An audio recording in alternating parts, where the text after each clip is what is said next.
Hello and welcome back to Vital Newcastle, your new Newcastle United YouTube channel with all of your Newcastle United related news and views and opinions and whatnot. Basically this is a supplementary channel to go along with newcastle.vitalfootball.co.uk. That's where you'll find the bulk of the stories and all the main talking points, match reviews and things like that. This channel, I'm just going to use it in the meantime while I decide what to do with it going forward, just for the smaller stories, just the little bits that caught my eye but didn't really warrant a full article. So kicking off, we do have a new sponsor in Toon. If you're going a bit thin on top and you're not feeling too good about it, you can now hop on a plane over to our new sponsors in Turkey, Dr. Sinek Hair Transplant. So it used to be Turkish teeth, now you can have a Turkish barnet as well. Well, whatever, as long as it's bringing in the money to the club, crack on. But the more meatier stories lie with Matt Ritchie. Matt Ritchie, I'd heard he was doing his coaching badges, but looking into it a bit further, he's actually doing the director of football course, which is weird. I mean, I could see Ritchie as a manager. I could see that. Imagine the hairdryer treatment you'd get off him at half time. Jesus. You could be 6-0 down and he'd still get you to win 7-6. I mean, he looks like Gordon Ramsay, he swears like Gordon Ramsay. He'd be a hell of a manager. But he's going above that. He wants to be director of football. He wants to be the next Dan Ashworth. I mean, football is a funny old game, innit? I think he'll be good at it. He's definitely got a good footballing head on his shoulders. I mean, he could have nicked off this summer and gone to another club, maybe seen it out in the Championship. But he's sticking around Newcastle. So both he and Eddie Howe see the value in him being around the club. I mean, he's still got a lot to offer on the pitch. Not maybe a 90-minute game, but he can come on and he can do a job.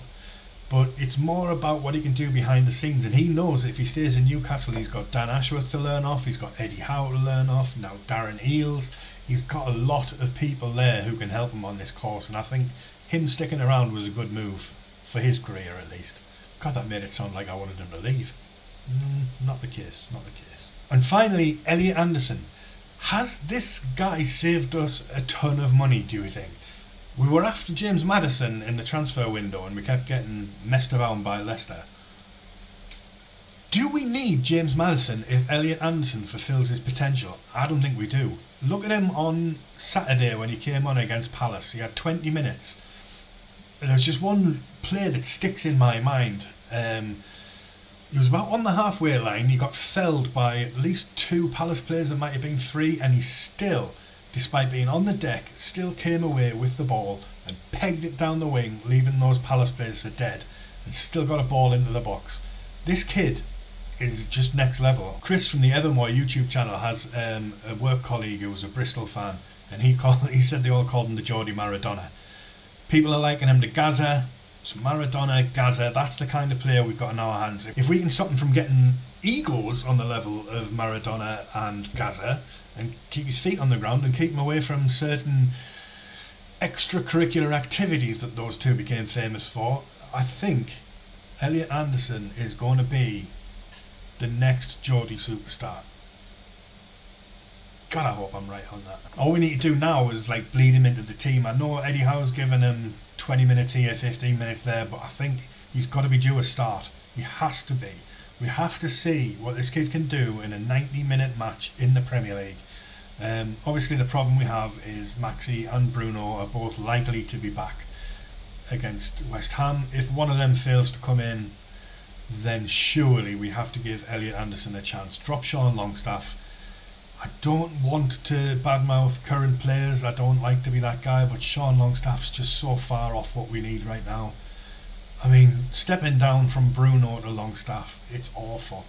So Anderson has to be first choice ahead of him. I know it's not necessarily his position, people want to see him play on the wing.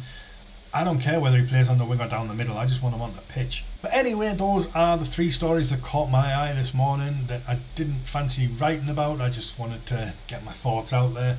Let me know what you thought in the comments below, and obviously please do hit the like, subscribe button, give it a share. Let's get this channel up and running. And for everything else, visit newcastle.vitalfootball.co.uk and I'll catch you in the next one. Cheers.